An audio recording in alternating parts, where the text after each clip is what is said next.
Today we're going to be taking a look at everything you need to know about movement in Fallout Wasteland Warfare, right after this.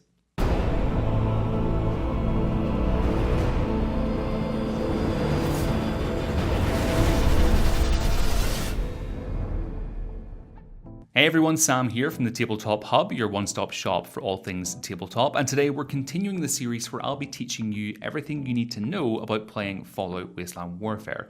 Now last time we looked at the basics that you'll need to know. Today what I really want to do is go through the movement. It sounds simple enough, but we'll be covering terrain traversal, fall damage, charging and things like that, so let's get stuck in.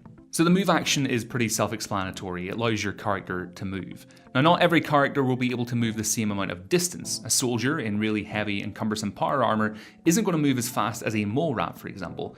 If you want to find out what the standard move distance is for a model, just look at their character card. On the top left, you'll see an icon with one forward arrow. The colour inside that box correlates to the movement ruler that character will use. Now it's important to note that if you use a model's action to move, you measure it from the front of the original base position of the model to the rear of the base at the position it's moving to. Equally, movement counts for anything up to the full extent of that character's movement ruler, so just because you didn't move the full extent doesn't mean it doesn't count as a full action. Sneaky. One other thing to note is that your characters don't need to move in a straight line. They can dart around as long as the full distance is no longer than their movement ruler. But what about obstructions? Well, if you're talking about other models, if it's a friendly character, you can move right through them, but your bases can't overlap at the end of your movement. I'm sure there's a Ghostbusters joke in there somewhere, I just don't have the energy to think of one. But if it's an enemy model, you can't move through them at all, and that includes the width of their base. If we're talking about terrain, it definitely is passable, but it depends on the severity of the terrain and whether it be normal, difficult, or impassable. Now for normal terrain, this could be something like long grass. It doesn't really affect the movement of your characters.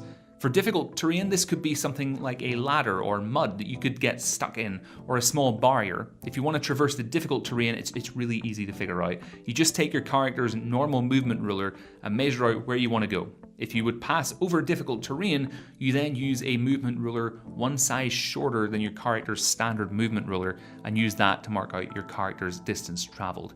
This is kind of to indicate that you've used up some energy or that it has taken you a little bit more time to move to where you want to be. The only time you wouldn't do this is if your character has the unimpeded trait. This will be indicated on your character card with a little mountain symbol with a line through it. This means that you can pass through difficult terrain with no penalty. The final terrain category is impassable, and this would be terrain like a high brick wall, a fence, a burning pile of trash, a massive cliff. This terrain can't be traversed by any character. With all this said, there are two things though that need to be taken into account when it comes to terrain. When you're setting up a game, it's up to the players before play begins to discern which pieces of terrain are normal, difficult, or impassable. The second thing is that this will also be determined by the character.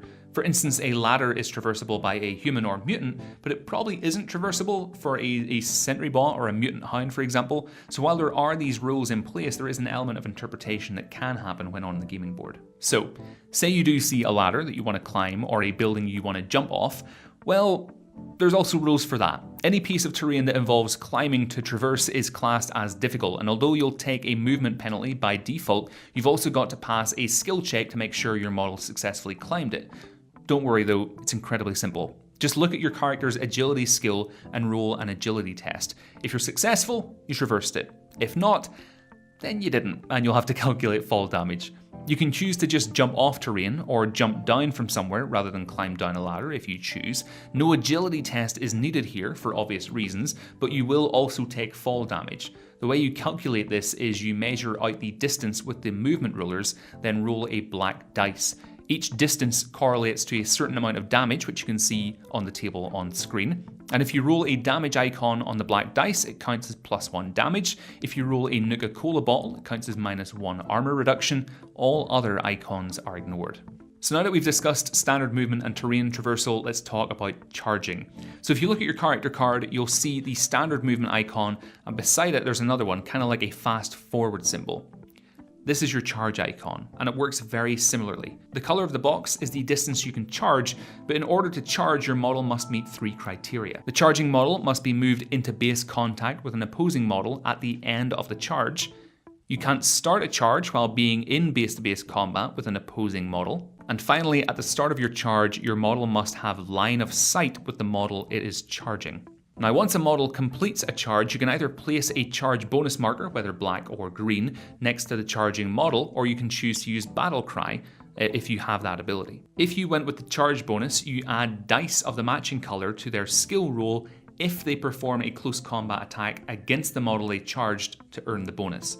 A green marker adds a green dice, and a black marker, of course, adds a black dice. But what's important to note is if a model with a charge bonus marker performs any action, including quick actions, other than a close combat attack against the model they charged to earn the bonus, the charge bonus marker or markers are discarded without effect. So let's wrap up this episode with one final thing: moving while engaged in close combat. So if your model is engaged in close combat, they don't have to stay completely still.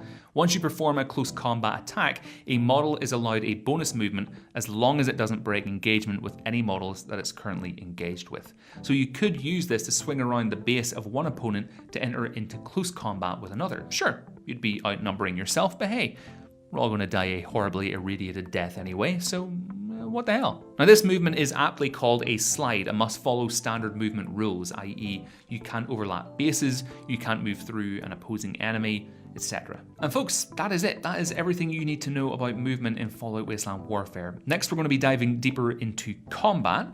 So if you want to be notified of when that video goes live, as well as all my other Fallout Wasteland Warfare content, hit the subscribe button down below. But until next time, folks, have a great week, and I'll speak to you all soon.